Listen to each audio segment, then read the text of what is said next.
Thank you, Emily. Just before I let you go, you're called Emily. Is it a name you like? And why did your parents call you Emily? I do like it. I think maybe it's because I'm used to it. I probably would like any other name I'd been given. My mother was a big fan of Charles Dickens, David Copperfield, and she liked the heroines, but she didn't like their names. So they are Dora and Agnes, and she didn't want to call me either of those names. So she chose Emily, and I think Emily is the fallen woman. Shocking stuff. Fallen woman, Emily Unia, with the latest on those new speed limiters, which may be fitted to cars from 2022. Across Cambridgeshire. On FM, online, on DAB. This is Thordies at Breakfast. On BBC Radio Cambridgeshire. So, did your name come from something very learned like that? Your parent was a great fan of something like Charles Dickens. Were you named after a movie star or a character from a film? Because wasn't it Spencer Tracy that is why so many people were called Tracy? I think it was, even though it ended up being a girl's name. I'm sure it was Spencer Tracy, the actor, that started that. My mum called Tracy, hated the name. She was always after being called something else. She sort of came up with all different names, but she could never remember which name she said she was called at that particular point in time. And so it didn't really work. She just ended up being called Tracy in the end, even though she kept trying to change it. Apparently it could have been worse. Her parents were considering Roberta, which she didn't like at all, so she thought maybe I should be happy with Tracy after all. Andy says, I think, not Andy, our Andy Lake, who could have been called Thomas Lake. Andy listening this morning, I think my mum and dad got a bit fed up with naming us. I have a brother Joe and an uncle Joe, a brother called Tony and an uncle Tony, and you guessed it, brother called Terry and an uncle called Terry. They like to duplicate names. Were you in a family where everybody ended up being called, grandfather, father, you, everybody called the same name? You go to a family reunion, you say Robert, everybody turns round. It's not practical. So let me know. As we discover, 1 in 7 parents regret the name they chose for their child. What are you called? Why are you called it? Do you like it? Would you change it? Have you changed it? 81333 to drop me a text. Start your message with the word can. And get in touch about our mystery voice. I rigged the election. This is somebody who's been in the news recently. I think it's easy peasy. Who does this voice belong to? I rigged the election. Get in touch. You can tweet me at Thunderfairy. You can email me as well. thunderfairy@bbc.co.uk is the address you need. Across Cambridgeshire. Weekday mornings from 7. This is Thordies at Breakfast. On BBC Radio Cambridgeshire. Let me just tell you about the A14 as well. If you are in the north of the county, some of your routes may be a bit busier because the A14 is closed eastbound on the Cambridgeshire-Northamptonshire border between junction 13 and 15, and the diversion is via the A605 and the A1M, so a bit busy in those parts. Your next travel news in about 5 minutes' time. First of all, at 5 to 8, it's not exactly Sharm el-Sheikh, but it is the closest Cambridgeshire ever got to an Egyptian beach. That is Whiz Beach, where a pop-up exhibition has been taking place to show off ancient Egyptian artefacts. These are artefacts usually housed at Cambridge's Fitzwilliam Museum.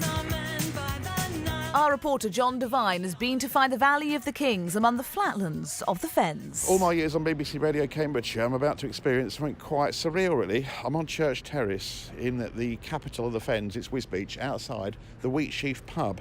But understand there's something quite unusual going on inside. So let's take a step inside, go through the large double doors, and we'll see what is occurring. Because as soon as you go through the doors, you are greeted with 2 large perspex display cases like you'd see in a museum.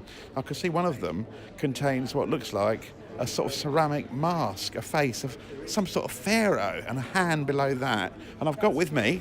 Hi, it's Melanie Pitchkin here from the Fitzwilliam Museum. I'm an Egyptologist and I'm here for the pop-up exhibition that we've got. in a pub. We are in a pub, so what we've actually done here is we've brought some objects from the museum's collection and we're sharing our research into ancient Egyptian coffins with an audience that might not otherwise expect to come across this research. And show us what we've got in this case. I described as like a mask in ceramic brown, but what is that? We've actually got some fragments from a coffin lid. So we have a face, it's made from wood, but it's been painted and varnished so it looks quite shiny. And we've got a hand as well. So we've actually brought real objects from the collection out we've got some replica tools, So what we've actually been doing with our research is CT scanning and X-raying coffins to find out how they were made and how they were decorated. So we're looking at the people behind the industry of coffin production. And why coffins? So we have a really fabulous collection of Egyptian coffins at the Fitzwilliam Museum, and we know that people have CT scanned mummies before but never actually studied the objects that the mummies were housed in. And there's a lot that we can find out about, how things were made in ancient Egypt through looking at coffins. So this, what I described as a mask, part of the coffin, how old is that roughly? It's about 3,000 years old. So everyone that comes into the pub is quite taken back to see something so old in their local Wetherspoons. You popped into the Wheat Sheaf, sir. What did you come here for primarily? Just for the food, and then I saw the display and interested. I think my first reaction was this never would have happened 20 years ago in a pub in Wisbech, simply because it just wouldn't have happened. And it's, I don't know if it's a standard thing in the pubs in Cambridge, but it's certainly not around here, and it's marvellous. You've never seen anything like it? Not really, no. And what particularly grabbed your attention with the displays that are in the cases in front of us here? Just a general display and having a look in the leaflets, of course, and It's just so interesting, isn't it? being interested, That's what life is, So isn't it it? sparked your interest anyway? Yeah, of course, and hopefully it will spark a few more people's interest. I saw you, sir, walk over and look a bit stunned when you saw this lot. The artefacts and display cabinets. What do you think of it all? I think it's superb. It's a really unusual display to see in somewhere like Wisbech. And it brings forth something that maybe some people may not get the opportunity to see if this wasn't done. Have you ever visited the Fitzwilliam Museum in Cambridge? I've got to say I haven't. I've walked past it a couple of times, Really? but I have been to Egypt, so I'm in on that side of the fence. But I may well make a point of visiting next time that I'm actually in Cambridge. John Devine discovering some Egyptian treasures in Wisbech, and another pop-up exhibition is due to take place in the county tomorrow, but there is a huge sense of intrigue and mystery around this. To find out where, you have to go online to egyptiancoffins.org. Across Cambridgeshire. BBC Radio Cambridgeshire. We're talking names on the show. We were wondering if there were any young Garys. I'm afraid no baby Garys as yet, Gary Scott. While we wait, tell us how the roads are faring.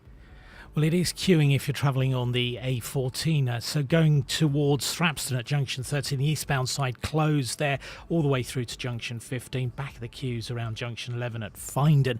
Traffic's diverting on the A605 towards Peterborough, so at Barnwell. That's queuing mainly on the northbound side, very slow in Peterborough. The Serpentine is queuing. I'm looking at delays at Wansford on the A47. It's about a 10-minute drive there as you approach the M1. Now, the A14 around Cambridge, if you go towards Cambridge past Fenstanton, it's queuing around Milton. It's very slow there. Parts of the A10 going past Waterbeach onto the Milton interchange is slow. It's very busy on the A1 queuing northbound onto the Buckton roundabout. If you spot a queue and it's safe and legal for you to do so, call us on 0330 123 3551. This is Gary Scott for BBC Radio Cambridgeshire Travel. Oh, Gary, you are brilliant. Thank you very much. Across Cambridgeshire. On FM. On DAB. On Freeview 722. This is BBC Radio Cambridgeshire. At 8, the BBC News for Cambridgeshire. I'm Andy Lake. MPs will take control of business in the House of Commons today so they can vote on potential alternatives to Theresa May's Brexit deal. Several options have been put forward, ranging from no deal to the cancellation of Brexit altogether. The government has already said it won't be bound by the votes. The Labour MP Hilary Benn, who chairs the Commons Brexit Committee, explains how things would proceed. The first decision will be the Speaker's to decide which of the, I think it's 16 proposals that are being put forward, he is going to select to go onto that ballot paper that we will then put aye or no to when we come to vote just after 7 o'clock. So until we know that, we won't know actually what we're voting on. Peterborough taxi drivers are calling for action after a spate of theft and assaults in the city. A group of cabbies have met with the county's Police and Crime Commissioner, urging him to offer greater protection. Bashir Badar is from the Peterborough Private Taxi Hire Association and says more police patrols would help. This has been such a strong wave that's been going on for a good few weeks. I mean, it's been an ongoing problem for a number of years, but practically what we were looking from police, and we've been requesting it all along, is we need more patrolling of the area, especially taxi concentrated areas. And Cambridgeshire Police say they are investigating the incident. Meanwhile, Cambridge's Metro project could be handed another financial boost today. The Cambridgeshire and Peterborough Combined Authority is discussing the approval of another £1 million. Our political reporter Hannah Olsen has more details. After an independent report